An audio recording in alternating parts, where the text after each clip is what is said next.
आज के इस दैनिक सत्संग में आप सबका एक बार पुनः स्वागत है। बहुत सौभाग्य की बात है, हम सब भाई बहन संत कृपाल नगर में गुरु स्थान पर सत्संग के लिए बैठे हुए हैं। गुरु स्थान यानी वो स्थान जहाँ रहकर संत ने अपने गुरु का काम किया है, अपने गुरु के मिशन को आगे बढ़ाया है। संत इस संसार में हम जैसे जीवों के लिए वरदान होते हैं, क्योंकि दुनिया में जो आया हुआ है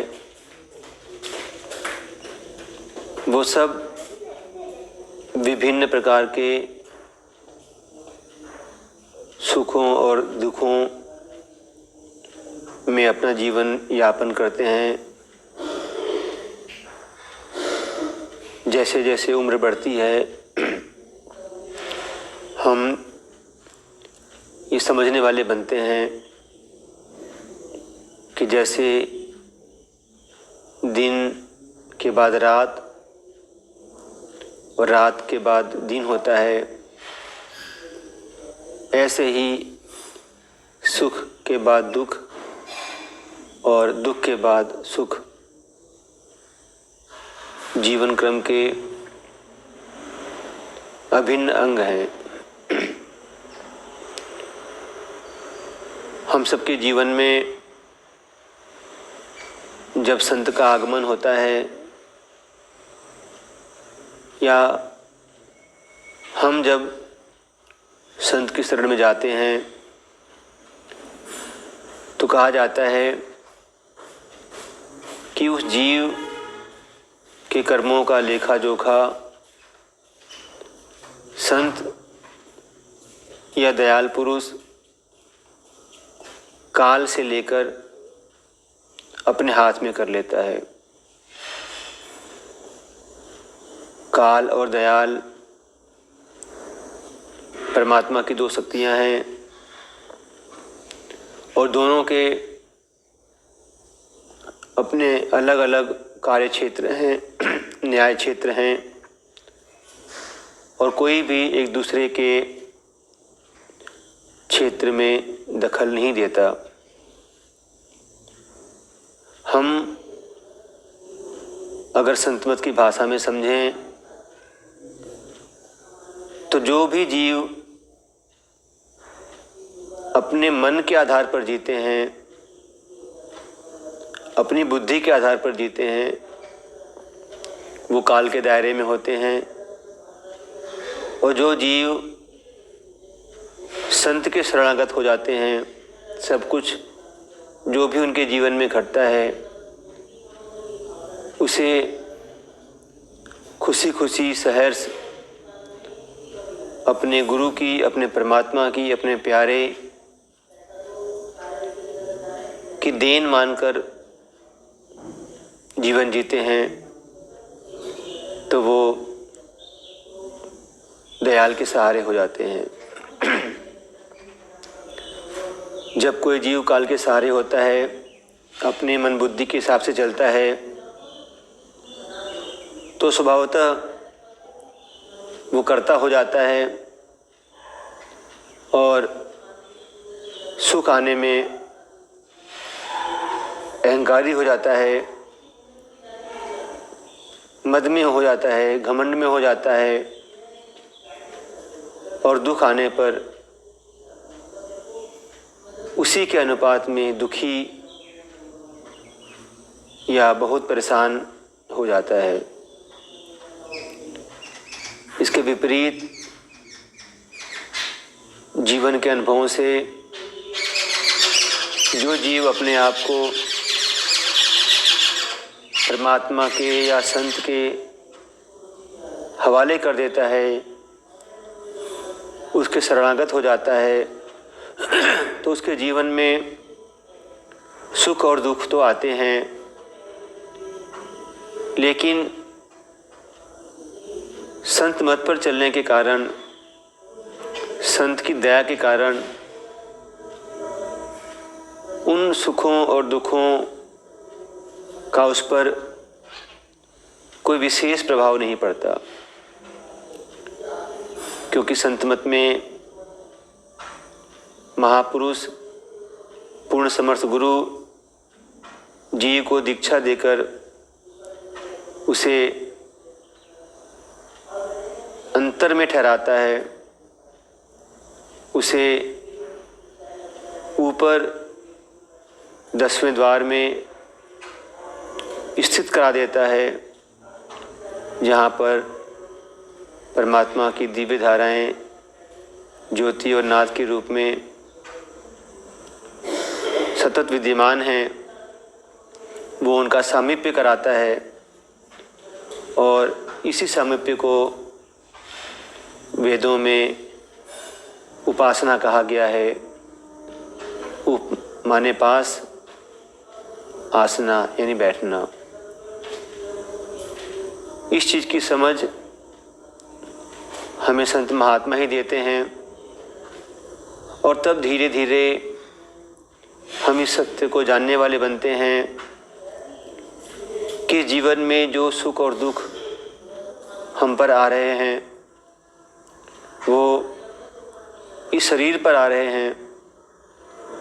हम उन सुख दुख से परे हैं, क्योंकि 10वें द्वार में ऊपर तीसरे तिल में जब जीव की स्थिति बन जाती है तो इस शरीर को वो स्वयं से पृथक देखता है।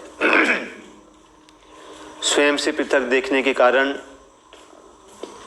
वो उन दुखों को, उन तकलीफ़ों को भी शरीर पे ही देखता है और इस प्रकार वो बाहरी चीज़ों, बाहरी सुखों दुखों से ज़्यादा प्रभावित हुए बिना अपने असली गति को, अपने असली लक्ष्य को जानता है और परमात्मा को पाने की उस राह का वो राही होता है, जिसे धर्म की यात्रा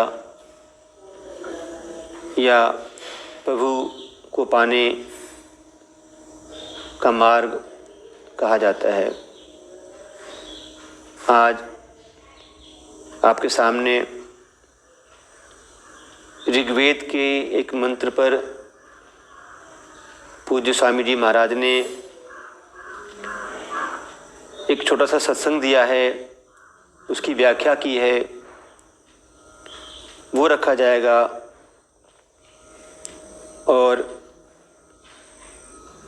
उसके माध्यम से समझाया जाएगा कि कैसे वेदों में भी संत मत की बातें हैं और कैसे जो सत्य सनातन धर्म है वो प्रारंभ से ही चला आ रहा है, शुरू से चला आ रहा है, सनातन काल से चला आ रहा है और जो संत मत में है वही वेदों में है। तो आपके सामने स्वामी जी महाराज का एक सत्संग रखा जा रहा है। आत्मा और परमात्मा दोनों मानव तन के अंदर रह रहे हैं, इसलिए मानव तन को हरि मंदिर कहा है। आत्मा के परमात्मा से मिलन का सीधा सरल तरीका मानव तन के अंदर है, लेकिन मन के बीच में आ जाने के कारण आत्मा के परमात्मा से मिलन के कार्य में रुकावट पैदा हो जाती है। मन आत्मा और शरीर के बीच में संबंध जोड़ने वाला गियर बक्सा है। जब मन क्रियाशील होता है तो आत्मा का संबंध शरीर से जोड़ देता है। जब मन रुक जाता है तो आत्मा शरीर से अलग रहती है। शरीर में रहते हुए शरीर की गतिविधियों से परिचित नहीं रहती है। मन इस शरीर के जन्म लेने के समय से शरीर को आत्मा से जोड़े रखता है। मन इंद्रियों के साथ लगकर सुख दुख का अनुभव करता है और सुख दुख की अनुभूति को आत्मा तक पहुंचाता है, जो आत्मा में संस्कारों के रूप में अंकित हो जाती है। आत्मा पर पहले से अंकित संस्कार अंकुरित होकर मन के द्वारा इंद्रियों तक पहुंचते हैं और इंद्रियों को क्रियाशील बनाते हैं। इस तरह दो तरफा कार्य सतत चलता रहता है। सामान्यतः मन इसी काम में उलझा रहता है और अन्य किसी कार्य से उसे सरोकार नहीं रहता। संत मन की गति को रोककर इस दो तरफा कारोबार को बंद कर देता है। इंद्रियां गतिशील रहती हैं, मन को सुख दुख की अनुभूति होती है, लेकिन मन के रुक जाने से आत्मा इनसे अप्रभावित रहती है। इसी तरह आत्मा पर अंकित संस्कार मन के रुक जाने से इंद्रियों में स्पंदन पैदा नहीं करते हैं। बाद में संत इन संस्कारों को प्रभु धारा दे दग्ध कर देता है। इस तरह प्रभु धारा से मन का नियंत्रण कर संत पुराने और नए कर्म बंधन को खत्म कर देता है। ऋग्वेद 10:44 मंत्र में ऋषि कृष्ण ने संत के इसी कर्तव्य का वर्णन किया है। इमं बिभर्मि सुकृतं ते अंकुशम, अर्थात संत दीप्त प्रभुधारा देकर मन को फंद लगाता है और सुकृत कराता है। गीता में भगवान कृष्ण ने कहा है कि अच्छे और बुरे कर्म दोनों बंधन हैं। अच्छे कर्म जैसे सोने से बनी जंजीर और बुरे कर्म जैसे लोहे से बनी जंजीर। जंजीर चाहे सोने से बनी हो चाहे लोहे से, दोनों तरह से बांधने के लिए सक्षम है। ठीक इसी प्रकार अच्छे और बुरे दोनों प्रकार के कर्म पाप हैं, त्याज्य हैं। जो कर्म हमारे पिछले कर्म फल को मिटा नया कर्म बढ़ने से रोकता है वही सुकृत है। प्रभु धाराएं प्रभु से प्रकट हैं, चेतन हैं, प्रत्येक कर्म को जानती हैं कि जो हम करने जा रहे हैं वह किसी पिछले कर्म का फल है या कोई नया कर्म होने जा रहा है। अतः संत इन प्रभु धाराओं के द्वारा ही मन का नियंत्रण करता है। सदना कसाई रोजाना एक बकरा काटकर उसका मांस बेच अपना जीवन यापन करता था। वह सुबह ही एक बकरा काटकर 10 बजे तक मांस बेचकर शेष समय भक्ति पूजन आदि में लगा रहता था। एक दिन राजा का सिपाही आया और सदना को 2 सेर मांस देने को कहा। सदना ने कहा कि मांस तो खत्म हो गया है, कल ही मिल सकता है।